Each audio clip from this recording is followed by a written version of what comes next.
Bonjour et bienvenue dans ce nouveau numéro de Haut Tableau. Aujourd'hui, c'est un numéro un peu spécial. Nous allons parler d'un peuple qui a donné son nom au continent africain et que c'est un peuple qui n'est pas originaire de l'Afrique comme nous allons le voir.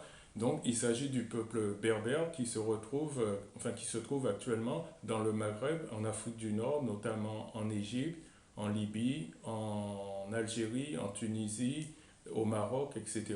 Donc, nous allons voir l'histoire de ce peuple sans plus tarder. Tout d'abord, nous devons préciser que le nom de ce peuple se trouve dans ce radical mazir qui signifie noble, notamment en trois règles. Ici en rouge, vous avez l'article le, donc on va dire communément amazir, d'accord, qui signifie le noble. Vous avez le nom de ce peuple noté ici en écriture tifinagh qui signifie la phénicienne. Pourquoi? Parce que cette écriture dérive de l'écriture phénicienne. Donc ici vous avez le A, le M, le A, et ici le Yaz, c'est le Z qui est le symbole du drapeau berbère. Nous aurons l'occasion de voir d'où vient ce symbole. Ici le I et ici le G, d'accord? Donc ça signifie le noble. Vous avez la notation tamazir qui signifie la noble. Donc c'est quand il s'agit d'une femme, mais c'est aussi la langue parlée par ce peuple qu'on appelle ainsi. Donc amazir c'est un homme, tamazir c'est une femme, et vous avez imazigen, ce qui signifie les nobles, c'est quand il s'agit d'un groupe, donc c'est le pluriel. Nous pouvons remarquer que ici vous avez l'article le ta qui est emprunté à l'égyptien. D'accord? Ça signifie là en égyptien. Ça a été attesté bien avant l'apparition de ce peuple. Ici, vous avez le T qui est le féminin du sémitique. Donc, on peut voir que ce peuple va mettre en préfixe le féminin égyptien et en suffixe le féminin sémitique. Ici, vous avez le préfixe du pluriel et ici, vous avez le suffixe du pluriel dans les langues sémitiques. Donc, si je vous montre déjà, la genèse de ce peuple se situe entre l'Égypte et le monde sémitique. Pourquoi étudier les Berbères? C'est très important parce que selon les anthropologues, à l'instar d'Yves Coppen ou Pascal Spic, l'humanité est née en Afrique et elle était noire. Selon eux, si l'humanité n'avait pas quitté l'Afrique, il n'y aurait pas eu de différenciation raciale de l'humanité. Et donc, tous les hommes allaient se retrouver noirs. Des travaux anthropologiques et génétiques nous démontrent qu'il y a environ 8000 ans, la race blanche est apparue, c'est-à-dire en moins 6000 avant l'ère chrétienne. Avant cette époque, il n'y avait pas de blanc sur toute la surface de la Terre. Dans ces conditions, comment voulez-vous qu'une humanité blanche se trouvant en Afrique du Nord, en l'occurrence les Berbères, soit des autochtones, à savoir les premiers habitants du pays? D'ailleurs, c'est ce que croyait Hérodote quand, avant d'avoir interrogé les Berbères, il pensait que les Berbères étaient originaires d'Afrique. Mais finalement, il a changé d'avis après avoir interrogé. Donc, à partir de quand les Berbères se retrouvent en Afrique? C'est ce que nous allons voir. Il faut savoir que les peintures rupestres qu'on trouve dans le Tassili, dans le Hogar ou dans le Faisan démontrent qu'à cette époque, c'est la race noire qui habitait l'Afrique du Nord. On a des peintures un peu partout, vous pouvez les admirer. Voyez, ici nous voyons que c'est bien la race noire qui est représentée. Et autre chose, nous avons une momie qui a été trouvée en 1958 en Libye qui représente un garçon de 2 ans. Et c'est un enfant qui est noir comme on peut le voir sur sa momie. Donc nous sommes environ à 3500 avant l'ère chrétienne. Il n'y a toujours pas de race blanche en Afrique du Nord. C'est-à-dire tous les Africains, sans exception, à cette époque, du nord au sud, de l'est à l'ouest, sont noirs. Il n'y a pas de berbères, il n'y a pas de population blanche en Afrique du Nord. D'accord? Par la suite, l'histoire suit son cours et il va se passer un événement extraordinaire qui sera relaté dans l'Iliade par Homère, c'est la guerre de Troie. Mais comme disait Solon, le prêtre égyptien à Solon, les Grecs ne sont que des enfants et tout ce qui s'est passé de beau sous l'humanité se trouve consigné dans dans les textes égyptiens. Nous allons le voir.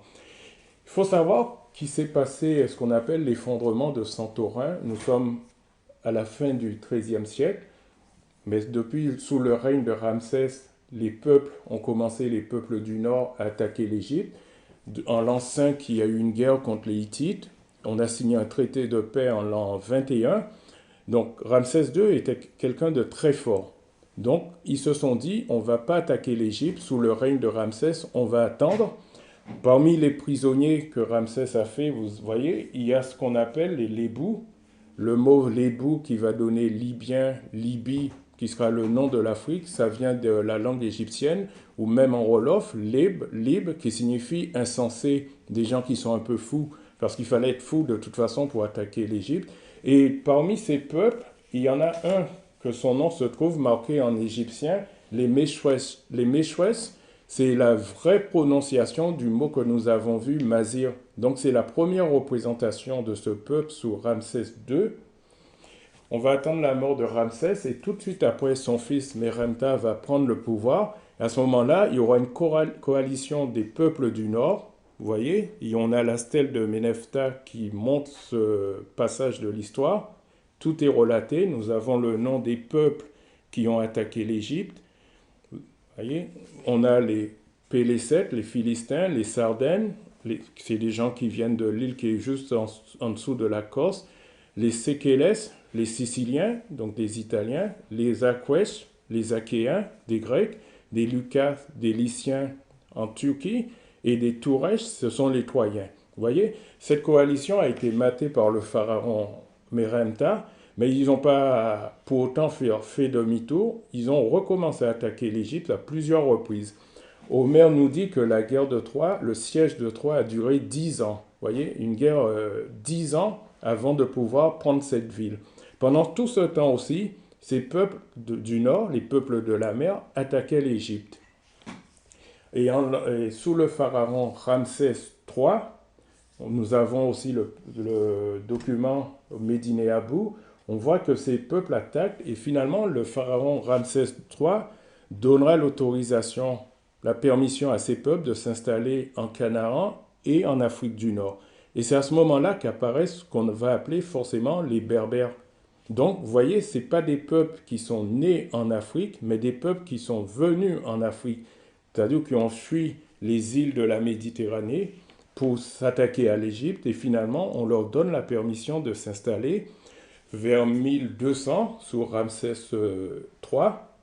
Ils vont prospérer, on va les utiliser dans l'armée. Et vers 950, il y a le premier pharaon berbère qui va prendre le pouvoir, qui s'appelle Cézanne. Mais dans la Bible, on en parle comme Shishak. Dans les documents égyptiens, on en parle comme étant Sheshonk. Son nom, ce n'est pas un nom berbère. Il faut savoir que ses parents étaient noirs, d'accord, et sa mère était libyenne. D'où le fait qu'aucun berbère ne peut donner la signification de son nom dans sa langue parce que ce n'est pas un nom berbère.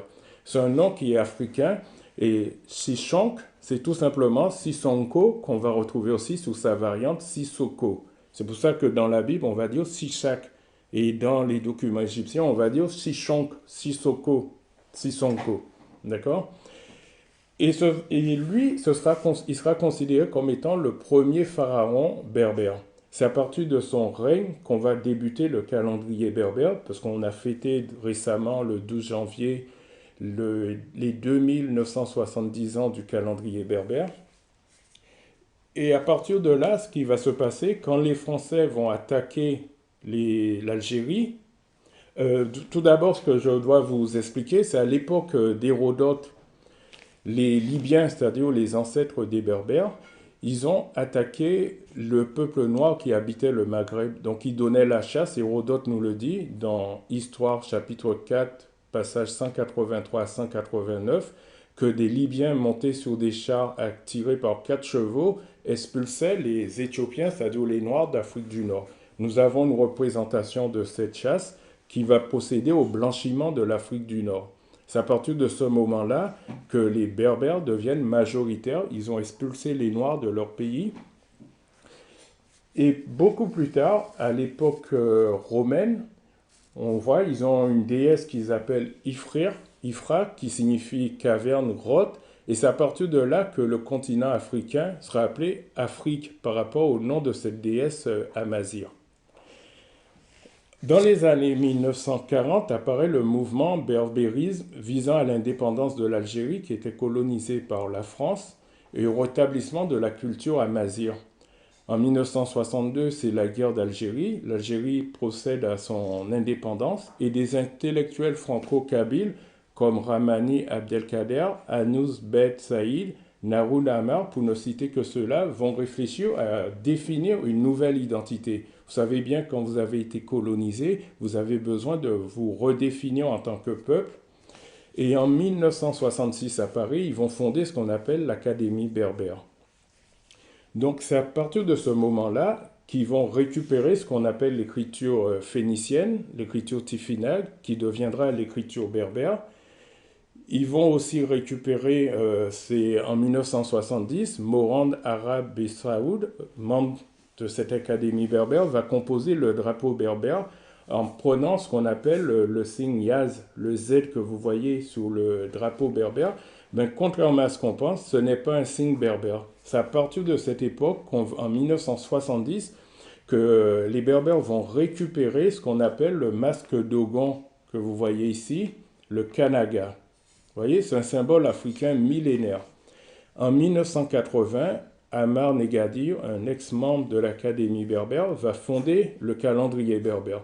Donc c'est un calendrier qui n'est pas si ancien que ça, qui n'existait pas avant 1980. Ils vont prendre ce calendrier sous la base du calendrier européen. Donc le premier mois, ce sera le mois de janvier, comme sur le calendrier européen, qui va s'appeler Yenayer en berbère. Vous pouvez comparer avec Januarius en latin ou January en anglais. C'est le mois de janvier.